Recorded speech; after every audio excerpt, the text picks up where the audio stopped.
مشورہ راز کے امانت داروں سے بھی کیا جائے، کیونکہ بہت سارے معاملات ایسے ہوتے ہیں جن میں مشورہ کرنے کے بعد راز کو رکھنا بہت ضروری ہوتا ہے۔ حضور پاک صلی اللہ علیہ وسلم نے اس کی اہمیت کے لیے جانتے، میں نے بنو نذیر کے بارے میں بتایا تھا، یہودیوں نے جو دھوکہ دیا تھا مدینے والے، پھر ان کے ساتھ کیا ہوا تھا پتہ ہے؟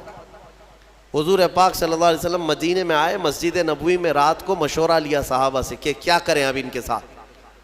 الگ الگ مشورے ہوئے کہ انہوں نے ہتھیار ہمارے خلاف اٹھائے ہیں تو ہم بھی ان کے خلاف ہتھیار اٹھائیں گے، کیونکہ دھوکے کی بہت بڑی سزا ہے۔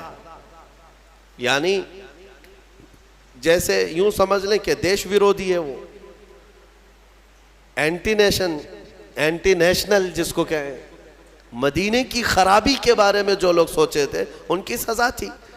صحابہ کے مشوروں سے اتفاق یہ طے پایا کہ ان یہودیوں کے جو بوڑھے ہیں ان کو جلا وطن کر دیں گے، شہر بدر کر دیں گے، اور جو جوان ہیں انہیں مار دیا جائے گا۔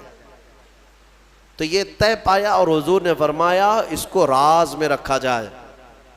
سارے جو صحابہ تھے سبوں نے آمنا صدقنا کہا اور چلے گئے۔ یہودیوں کو پتا تھا ہمارے بارے میں کچھ آج میٹنگ ہو رہی ہے مسجد نبوی میں۔ دوسرے دن وہ جاسوسی کرنے لگے، کہیں سے کچھ بات پتہ چل جائے کہ کیا میٹنگ ہوئی ہے، کیا ہمارے ساتھ ہونے والا۔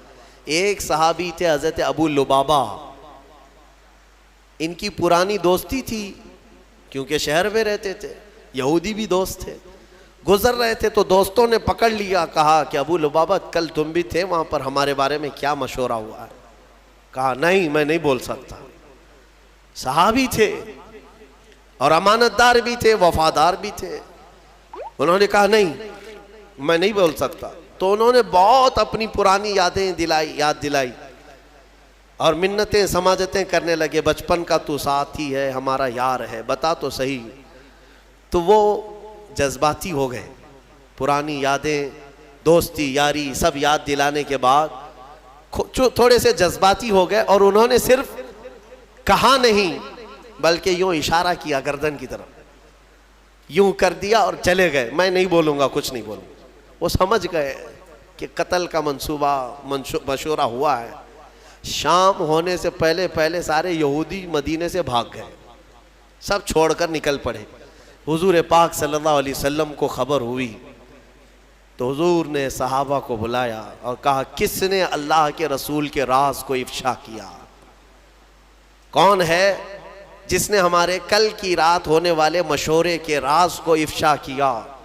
صحابہ سب سہمے ہوئے تھے۔ حضرت ابو لبابہ کہتے ہیں اس کے سامنے کیا چھپائیں جو دلوں کے حالات کو بھی جانتا ہے۔ کھڑے ہوئے اور کہا یا رسول اللہ یہ خطا مجھ سے سرزد ہوئی، لیکن میں نے کہا نہیں، ہاتھ کے اشارے سے صرف ہلا کر کے اتنا بتایا۔ تو حضور پاک صلی اللہ تعالیٰ علیہ وسلم اتنے ناراض ہوئے، اتنے غضبناک، کہ صحابہ کے درمیان میرے آقا نے اعلان کر دیا آج کے بعد سے نہ ابو لبابہ کو کوئی سلام کرے گا نہ مصافحہ کرے گا، کوئی بات چیت بھی نہیں کرے گا، مکمل بائیکاٹ۔ آپ سمجھتے ہیں کون سی بڑی غلطی ہے؟ اندازہ کرو میرے عزیزوں، یہ جب کسی چیز کے حفاظت کا حکم دے دیا جائے اور اس کا افشا کیا جائے، وہ رحمت للعالمین اگر کسی کے متعلق اتنی سخت سزا دے دیں، معاملے کی حساسیت سمجھ سکتے ہو آپ، کتنی نزاکت ہے اس کے اندر۔ اور حضرت ابو لبابہ کہتے ہیں سارے صحابہ حضور کی ایک بات پر سر جھکا لیتے، اب سب سامنے سے گزرتے تھے، کوئی بات نہیں کرتا تھا، نہ حضور پاک ان سے مصافحہ کرتے، نہ سلام کلام، کچھ نہیں۔